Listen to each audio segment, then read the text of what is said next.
Pambihirang sagot ni Kalingap Edu. Aalamin natin, ano ba to mga Kalingap? Nagustuhan niyo ba ang sagot ni Kalingap Edu?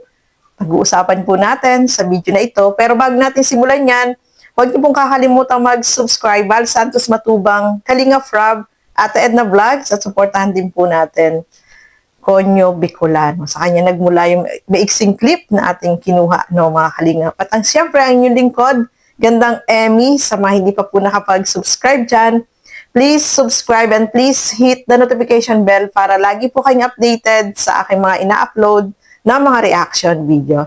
So, eto na nga mga Kalingap, alamin natin, ano ba itong pambihirang sagot ni Kalingap Edu? Tara, panoorin po natin ang video na ito.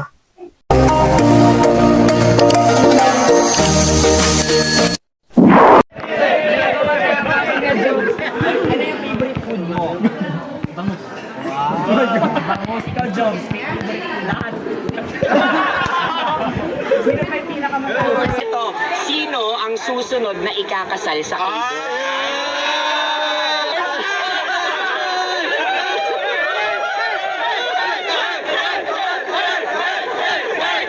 Pero, kailan ba? Balak mo dyan. After 3 years pa yan.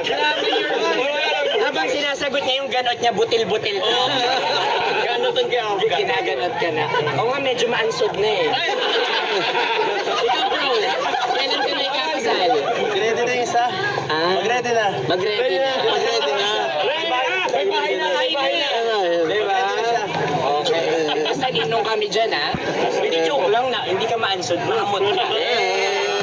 Okay. So yun mga kasukay, mga Kalingap, yung time na yan po, nung nag-shoot sila ng video na yan, is nandoon ako sa taas, doon sa kwarto ni Beyonce, at may maiksi nga akong clip na napanood niyo po yung maiksi na clip, is nandoon po ako noon, sinushoot nila yan. So, yung time na yan is sobrang saya po nila, mayroong Q&A, at vlog itong si Konyo Bicolano, no mga Kalingap.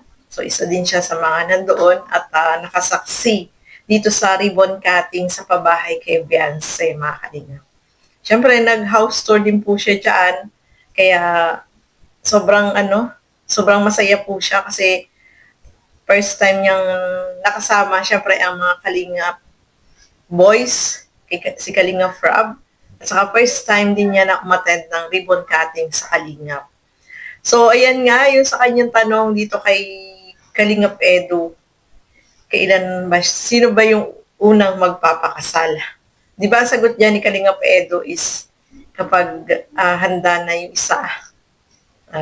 Kapag handa na daw yung isa, ibig sabihin si Beyonce, ay magpapakasal na sila, lalo na may bahay na. No, mga Kalingap. So, kapag handa na yung isa, hindi siya makapagsabi kung kailan, pero yung sabi niya, kapag handa na yung isa, kapag handa na si Beyonce, ay saka siya magpapakasal, mga Kalingap, no? Nakakatuwa. Sobrang saya po nila dyan, mga Kalingap.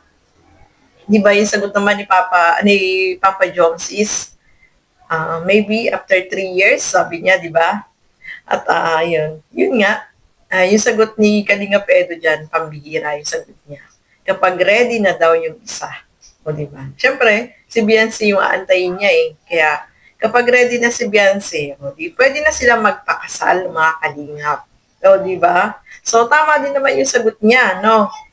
Kasi, syempre, aantayin niya si Beyonce, hindi siya magsasabi kung ilang taon. Kasi kung magsabi siya ng, halimbawa, after 4 years, 3 years, hindi pa niya alam kung kailan ready si Beyonce. So, ang sagot niya dyan is kung kailan ready na yung isa. O, di ba? Napaka-ano na sagot niya, mga Kalingap. Nakakatuwa yung sagot niya, no? At marami din ako mga nabasa na comment na maganda yung kanyang sagot.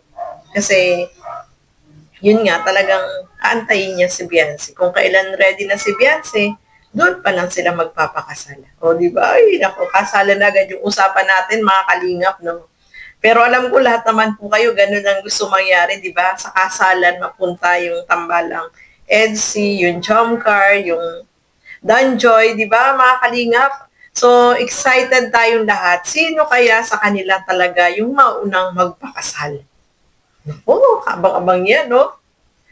3 years from now, 4 years from now, di ba?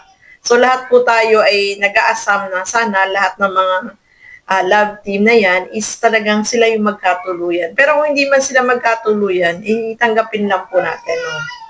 Diba? Hindi naman natin kasi masasabi kung ano yung kapalaran. Pero ang ano natin is hopefully silang lahat, no? Ang Cedros, ang Rose, ang Jomcar, ang Edsy, ang Danjoy ay sila talaga pagdating ng panahon o pagdating ng araw, mga kalingap.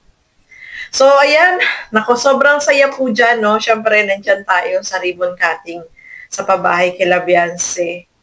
First time ko din po na umattend ng ribbon cutting, sobrang saya, sobrang nag-enjoy, at talagang bigatin yung mga bisita, no? Hindi natin na-expect na, akala ko joke-joke lang ni Kuya Bal na yung mga bisita ay bigatin na pupunta. Yung pala talagang pupunta. So, talagang sobrang memorable. Hindi mo malilimutan tong ribbon cutting sa pabahay ni Beyonce, no?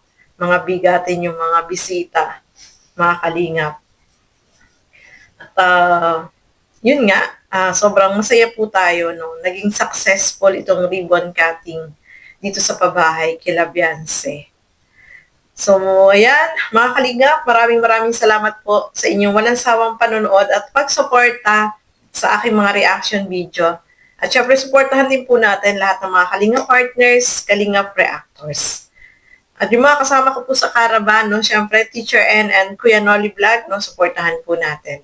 So, ayan, hanggang dito na lamang po muna. Maraming salamat po sa inyong walang sawang panonood at pagsuporta sa Kalingap. Syempre, supportahan po natin lahat ng mga Kalingap partners, no, support.